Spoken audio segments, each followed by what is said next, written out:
If you're watching this video, chances are you care about Bonaire. For those less in the know, Bonaire is one of 6 Caribbean islands in the Kingdom of the Netherlands. They're very vulnerable to climate change. The Dutch slice and dice the islands according to administrative needs. The ABC Islands are tucked off the coast of Venezuela, while the SSS Islands are nestled in the northeast corner of the Caribbean Sea. The Cass Islands, on the other hand, are semi-sovereign nations, while the Bes Islands are special municipalities that answer to Dutch ministries. Dive into history, and it gets way more complicated. But we won't go there. Yet. In 2023, 8 residents of Bonaire joined Greenpeace to demand that the Dutch talk with them about Bonaire's climate situation. A year later, they sued. Hey Netherlands, you boast to the world that you're the safest delta on Earth. You lavish euros on state-of-the-art water defenses and tout your brand on climate adaptation all over the world. But what about us? Aren't we a part of the Netherlands too? Don't we have a right to equal climate protection? That put Bonaire in the spotlight and unleashed a burst of activity in ministries, advisory boards, and NGOs. We can quarrel about their motivation.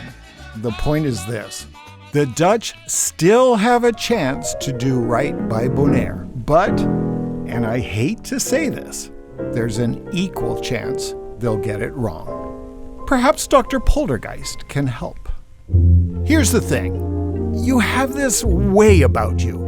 You're supremely confident in your expertise.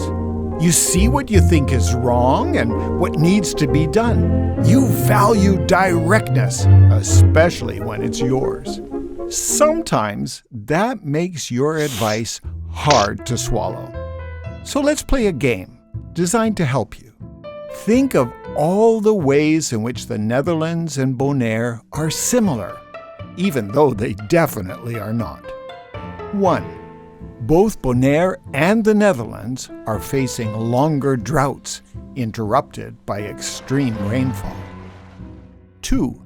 Intensive land use, colonial-era deforestation on one hand, ongoing industrial agriculture on the other, has depleted soil and decimated biodiversity. 3. Salt water penetrates your polders and snakes up the Rhine.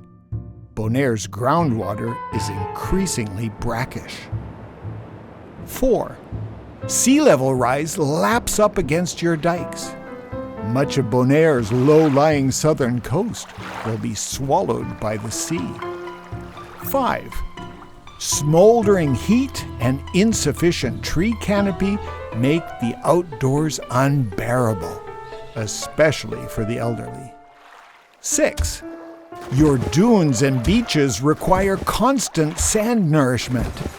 It's a race against time and temperature to save Bonaire's reef and mangroves. 7.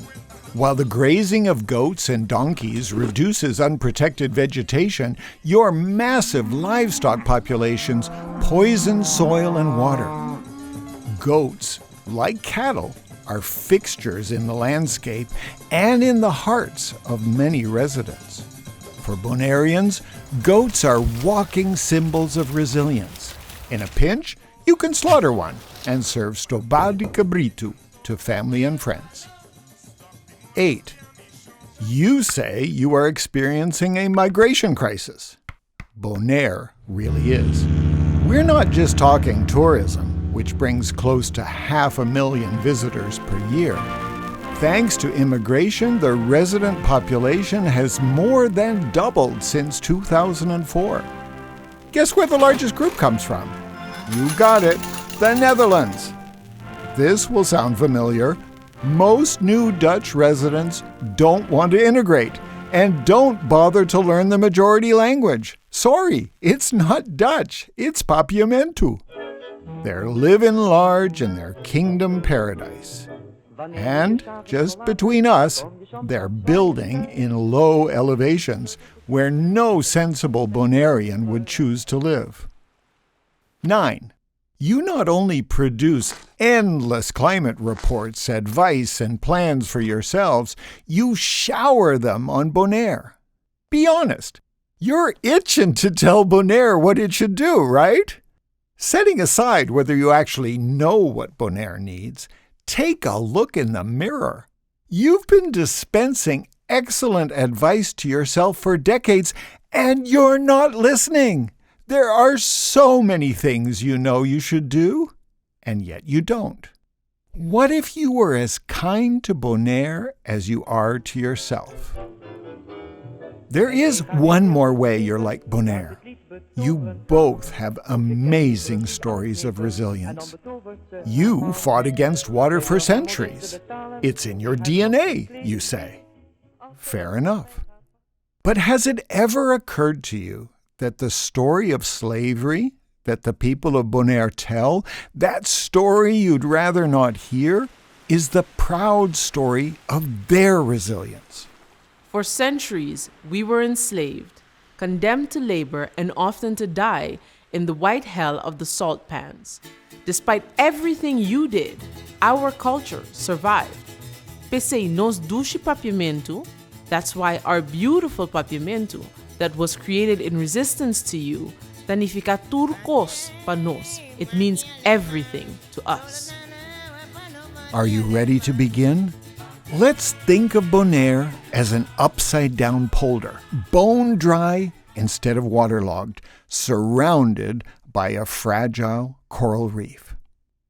500 years ago, Bonaire was covered with an intact forest, stewarded by the indigenous people who lived here. In 1499, the Spanish arrive, enslave the indigenous, and ship them to other colonies. They keep goats to provision ships on this otherwise useless island.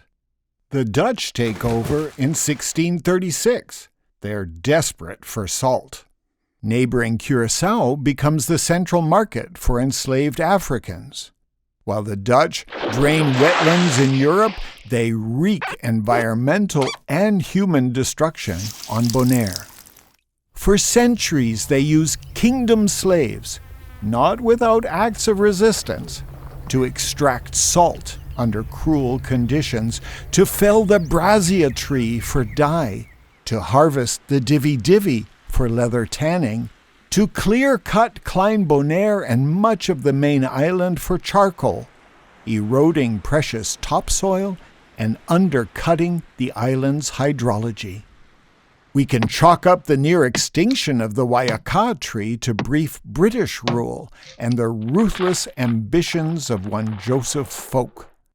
But by and large, the Dutch are to blame for degrading the island to the point that only goats and lizards, cacti, and other goat-resistant growth survive.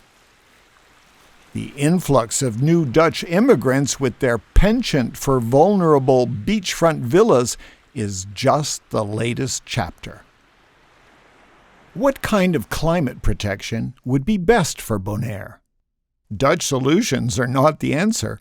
Dikes and storm surge barriers won't do the trick. Neither will a seawall decked out with pumps.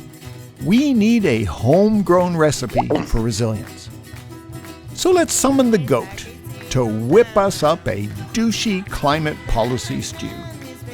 What's on our list of ingredients? 10-10-10 wasn't a great start, but we have to work with it. The core ingredient is Poirier's report, with its key insight that only nature-focused tourism combined with island culture is compatible with Bonaire's environmental product. Regenerative tourism means putting nature first, but tourism alone and dependence on imports for 99% of food needs won't cut it. That's why we stir in a broadly shared vision for the regeneration of Bonaire through nature restoration, coral, mangroves, forests, and scaled-up sustainable agriculture. This vision comes from a vibrant ecosystem of local organizations that combine science with traditional knowledge. Dutch ministries and funding agencies regularly overlook these initiatives, but they shouldn't. Food security and climate resilience are possible on a regenerating Bonaire. To thicken the stew, let's get serious about comply or explain. Let me quote a report from 2025. All policy intensification measures for the European Netherlands also apply to the Caribbean Netherlands, unless there are reasons not to. Can you think of a reason not to intensify climate protection on Bonaire? I didn't think so. Finally, season with equity. This instruction has been on the books since 1954, but it's never really made it into the pot. To get a taste for equity, let's sample a dish cooked up by Rijkswaterstaat. Did you know that Dutch water policy required a €163 million investment to reinforce a 5.2-kilometer dike protecting the village of Huntsweert? 3 meters below sea level. Population? 1,675. That's €97,000 per resident. Now imagine if we applied that same level of care to Bonaire. Based on the spirit of comply or explain, it's easy to argue for investing a cool $2.5 billion. Doesn't the Netherlands recognize transformative adaptation as the highest standard? Climate adaptation for Bonaire begins with resilience and aims to restore what was eroded under your rule. $2.5 billion is not an unreasonable figure, not if this is your last chance to protect Bonaire. This is how you get things right. After all but eliminating the Wayaka tree and relinquishing his workforce of 300 enslaved people, Joseph Folk returned to New York. His Quaker friend, Edward Hicks, honored him with a famous painting. The irony is unbearable. Is a peaceable kingdom of the Netherlands, at the climate table of Bonaire, above and below the waterline, still possible? On January 28, in the year 2026, the court ruled in favor of Greenpeace and the residents of Bonaire and ordered the state to devise and implement an adaptation plan for Bonaire. It's time to start cooking. Will the Dutch finally get it right? Will they really care about Bonaire? We'll be watching. I'm Poltergeist. You know where to find me. I'll be right here, peering beneath the surface. Because when it comes to water and the Dutch, there's more going on than meets the eye.